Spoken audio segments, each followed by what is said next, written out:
과학자 기술자들은 After weeks of rising tension and speculation, North Korea fulfilled its threat and launched a rocket. The secretive nation insists its aim was to send a communication satellite into orbit in a peaceful bid to develop a space program. But many nations fear Pyongyang is testing its long-range missile technology, and the launch violates UN sanctions which specifically prohibit the testing of ballistic weapons. The Japanese government says the three-stage rocket blasted off from North Korea's Musudan-ri base.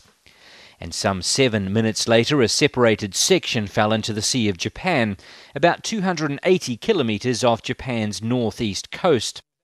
13 minutes after blastoff, a second stage of the rocket fell into the Pacific Ocean, after travelling more than 1,200 kilometres. Japan had set up emergency crisis centres and mobilised its forces ahead of the launch. In the end, no action was necessary.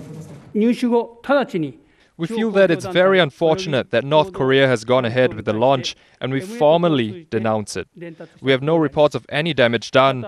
It has flown over Japan, so no orders have been issued to intercept or destroy the projectile. North Korea says the launch was a success and claims it now has an experimental communications satellite in orbit.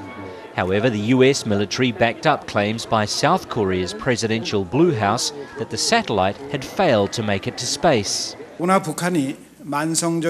Our government and the international community are deeply disappointed that North Korea has launched a long-range rocket, costing an enormous amount of money, which could solve its chronic food shortage problem.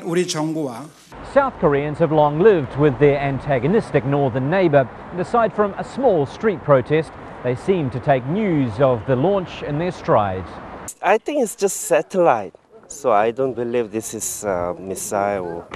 I don't think it's any hostile to South Korea. If they did it for scientific purposes, that's good to make developments in that area. And as a father, I hope for unification in the very near future. There are fears that if this test was deemed to be successful, North Korea could sell on its expertise or weaponize the technology.